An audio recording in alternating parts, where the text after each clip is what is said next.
నువ్వు టీఆర్ఎస్ నాయకులు ఏదైతుందో జగిత్యాల నియోజకవర్గానికి సంబంధించి అభివృద్ధి గురించి మాట్లాడటం ఆశ్చర్యం కలిగింది. అంటే వాస్తవంగా ఉమ్మడి రాష్ట్రంలోనే జగిత్యాల శాసనసభ నియోజకవర్గం అభివృద్ధిలో రాష్ట్రంలోనే ఆదర్శంగా నిలిచేటారు.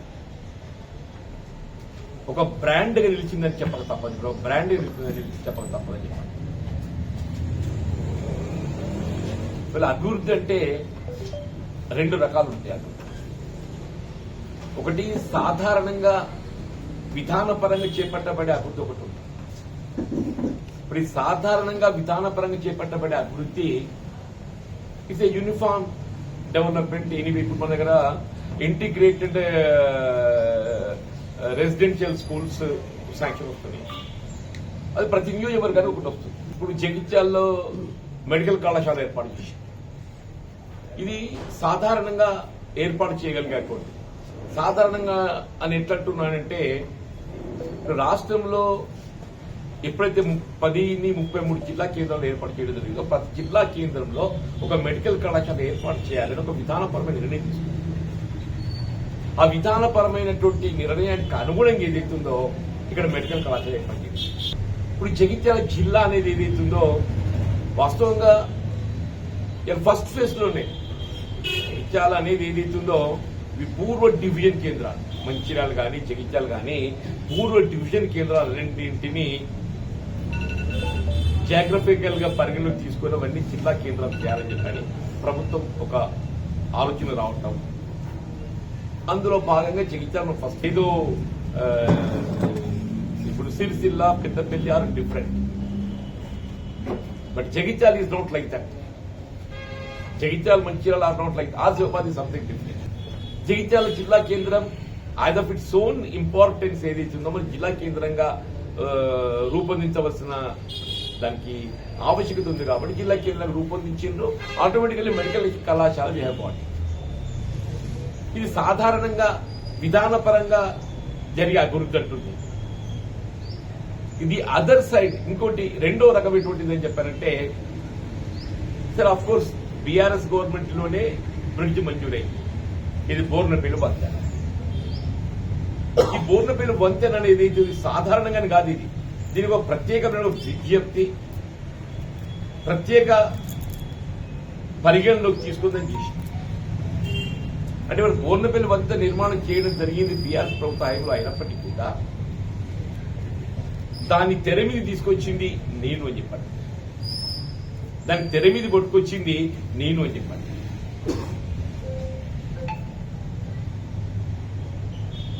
అట్లాగే ఇప్పుడు 4000 డబుల్ బెడ్రూమ్ ఇండ్ల నిర్మాణం గురించి చెప్తుంటాం. వాళ్ళు ఏమన్నంటే 4000 బెడ్రూమ్లు ఎక్కడ లేని విధంగా నేను జగిత్యాల మంజూరు చేసామని ఎస్ వాస్తవం. వాస్తవం కూడా చెప్పంటున్నా ఒక మున్సిపల్ పట్టణానికి సంబంధించి హైదరాబాద్ నగరం ఇది సంథింగ్ డిఫరెంట్. హన్మకొండలో ఏమరి చేసినా నాకు తెలియదు కానీ బట్ అదర్ దాన్ హైదరాబాద్ 4000 ఇండ్లు నిర్మాణం చేసినటువంటి ఒక ఏకైక పట్టణం జగిత్యాల అని చెప్పక తప్పదని చెప్పండి. ఈ 4000 ఇండ్ల నిర్మాణానికి నాంది పలికింది ఎవరు? ఈ తెర మీదకి ఎట్లా వచ్చింది 4000 ఇండ్ల నిర్మాణం?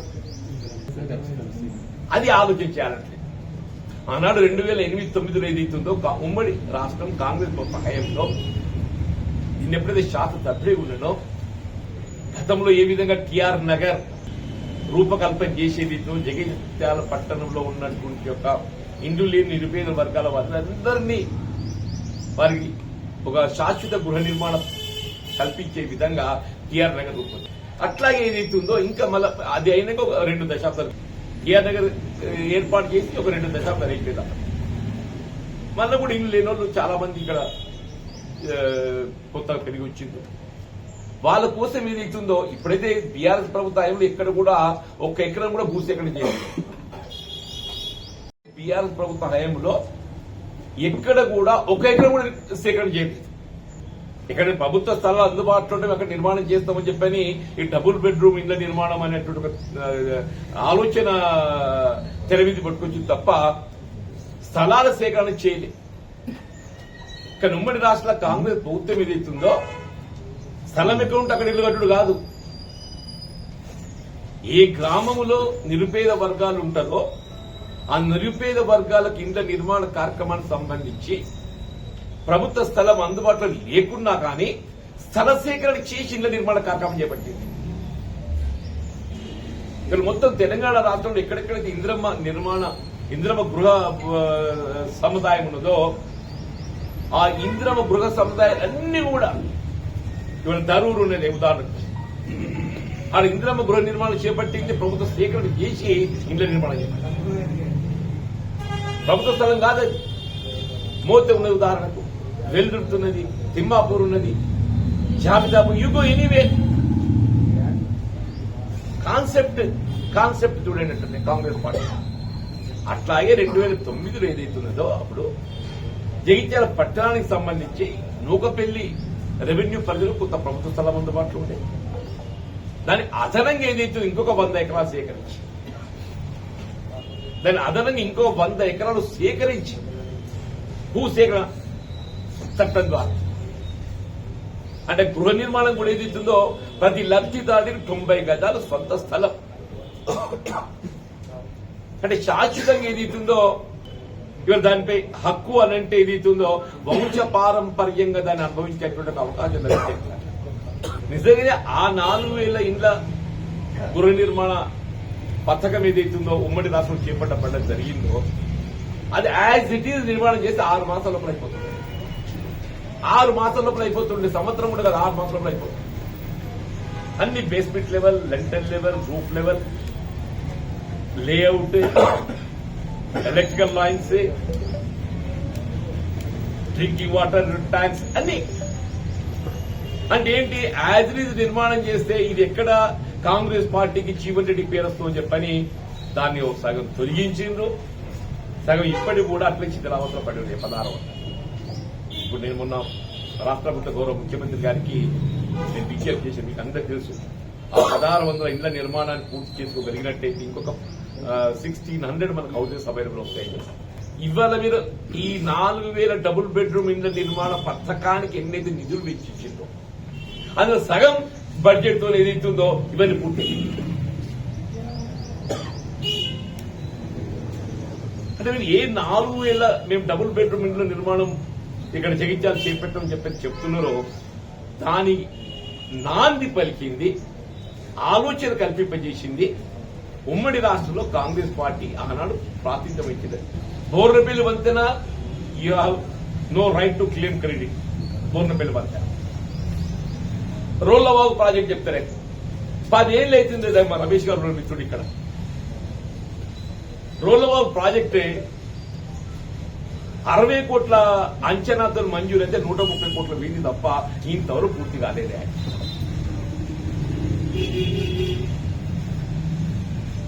అది మరో కాళేశ్వరం అని చెప్పంటున్నారు.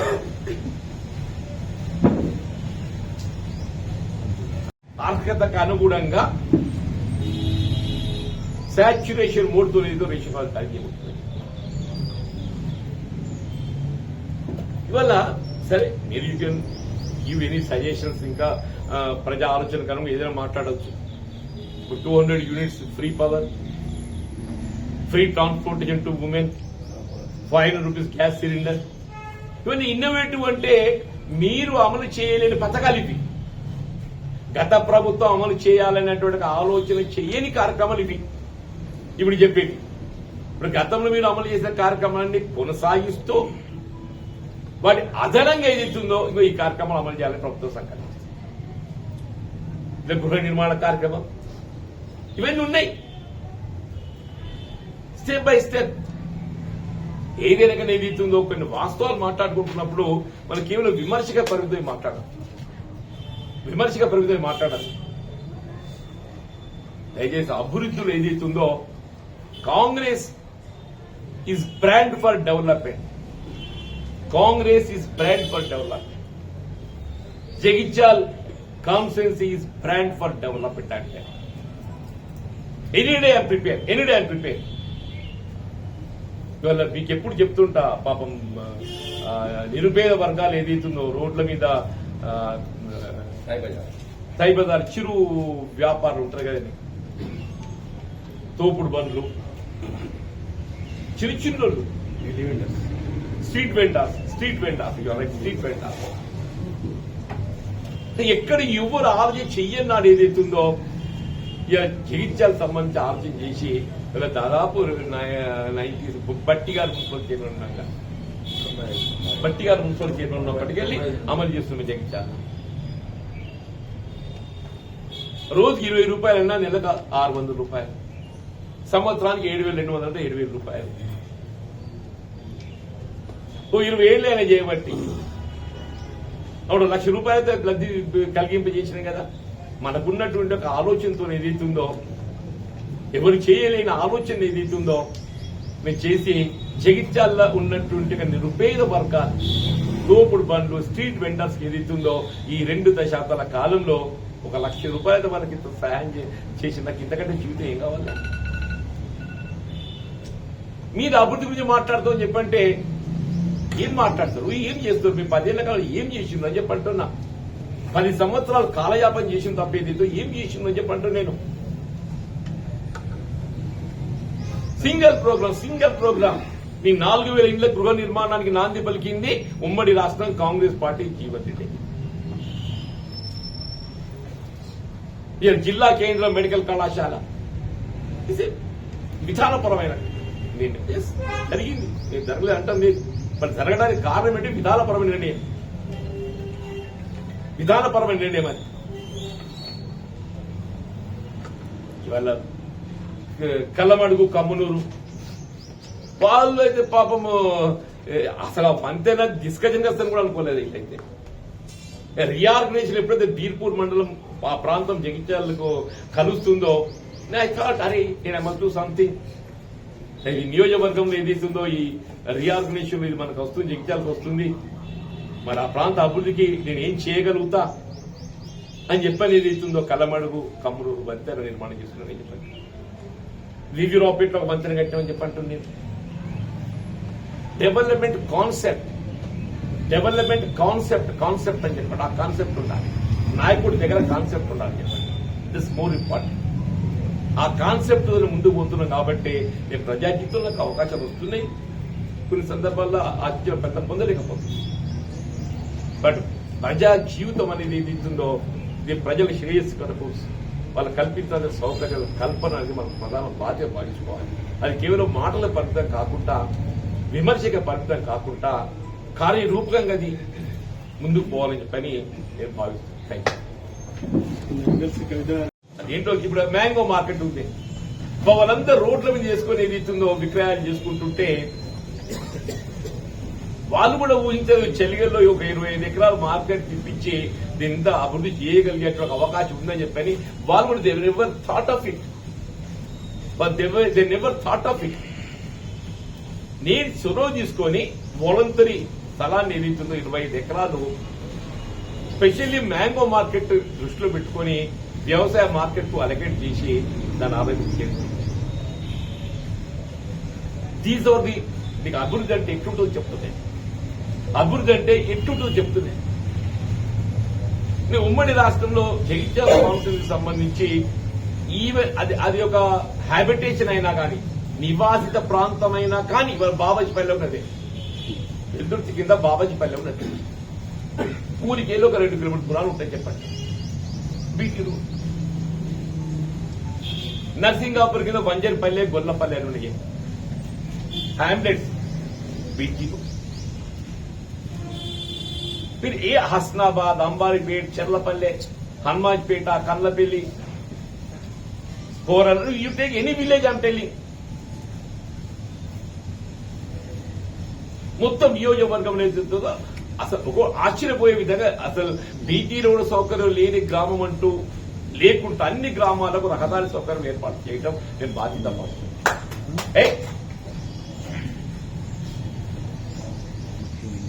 డెవలప్మెంట్ అంటే చెప్తున్నా చెప్పండి. ఇలా బైపాస్ రోడ్స్ యావర్ రోడ్ ఏదైతుందో మొత్తం నగరం మీది రవాణా ట్రాఫిక్ అంతా దాని మీదే ఆధారపడి ఉంది. 50 రోజులు ముందుగా ఏదైతుందో 94 చెప్తాను, 94 విషయం చెప్తాను. 94లో దెన్ ఇట్ వాజ్ 45 మాట్లాడు రుణమాఫీ వాస్తవమే. కొంత మిగిలి ఉన్నది వాస్తవంగా ఏదైతుందో మనం let us have open talk. వీళ్ళ దేశంలో ఉన్న రాజకీయ పార్టీలు we can think of Congress and BJP first. Bharatiya Janata party అయితే అసలు రుణమాఫీ అనేటువంటి అంశం వాళ్ళ ఎజెండాలోనే లేదు. రుణమాఫీ అనేటువంటి అంశం ఇలా భారతీయ జనతా పార్టీ వాళ్ళ యొక్క ఎజెండాలోనే లేదు. You come to TRS party, BRS వాళ్ళు నిజంగా రుణమాఫీ అమలు చేయాలనే ఒక భావనతోని ముందు వచ్చింది. ఒక 2 సంవత్సరాలు ప్రయత్నం చేసింది. ఆ 2 సంవత్సరాలు ఏకమొత్తంగా చేయలేక విడతల వారీగా అన్నారు. ఆ విడతల వారీగా చేయడంతో ఏమైపోయింది, అది వడ్డీ పథకానికి మారిపోయింది. Congress knowing fully well all these facts, బీజేపీకి అయితే ఎజెండాలనే లేదు. టీఆర్ఎస్ పార్టీ ఏదైతుందో 23 మొన్న అసెంబ్లీ ఎన్నికల్లో చేతులు ఎత్తేసి మేము భవిష్యత్తులో రుణమాఫీ అనేటువంటి ఆలోచన చేయడం లేదు అని చెప్పేసి. కానీ కాంగ్రెస్ ఏదైతుందో ఎవరు చేయకున్నా కాంగ్రెస్ పార్టీ రైతుల సంక్షేమం కొరకు కట్టుబడి ఉంది అని తెలియజెప్పే విధంగా 2 లక్షల వరకు ఏదైతుందో చేయాలని సంకల్పం 21,000 కోట్లు కేటాయింపు చేసి అప్పో చేసి అమలు చేయగలిగి. ఇంకా స్టిల్ పెండింగ్ దాదాపు ఇంకో 10% ఉండి ఉంటుంది. నేను లేదని అంటం లేదు.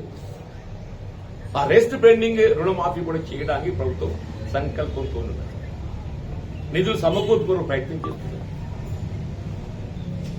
కొన్ని మనం వేర్ ఫ్యాక్ట్స్ ఏదైతుందో చర్చించుకోవాలి. ఇవాళ రైతు బంధు భరోసా 5,000తో సరిపెట్టి పంటకు ఆలోచన ఆరంభించేసి రైతు బంధు అనే పథకాన్ని వాళ్ళు ఆరంభించేసి, రైతు బంధు ఏదైతుందో రైతుకు పెట్టుబడి సమకూర్చేది కాబట్టి దీన్ని ఇంకా ఫర్దర్ స్ట్రెంగ్తెన్ చేయాలనే భావంతో కాంగ్రెస్ పార్టీ 7,500 పంట కాలం ఇవ్వాలని చెప్పని భావించింది. 2 పంటలు కలిపి 15,000 ఇవ్వాలని చెప్పారు. ఫేస్డ్ మేనర్ ఏదైతుందో ఇప్పుడు 5,000కి 6,000కి అమలు చేస్తారు. అందరికీ ఏదో అనుకుంటుండొచ్చు వీళ్ళు ఇస్తారా. 100% ఏదైతుందో రైతు భరోసా ఏ విధమైన ఆంక్షలు లేకుండా సాగు యోగ్యమైనటువంటి భూమికి అంతటికి 100% ఈ పంట కాలానికి ఏదైతుందో 6,000 రూపాయలు మీకు అమలు చేయడం దొరుకుతుంది. ఈ విధంగా అపోహలు పెట్టుకోకండి. ఇప్పుడు గతంలో కూడా ముందు 1 ఎకరానికి ఇచ్చిండ్రు, తర్వాత 2 ఎకరాలకు ఇచ్చిండ్రు, తర్వాత 3కి ఇచ్చిండ్రు, 4కి ఇచ్చిండ్రు. This is the step by step it will go. దీనికి సంబంధించిన బడ్జెట్ నిధులు కూడా ఏదైతుందో సమకూర్చబడి అక్కడ డిపాజిట్ అయింది. అది ఎట్లా మనకు వస్తే అట్లా రిలీజ్ చేసేది.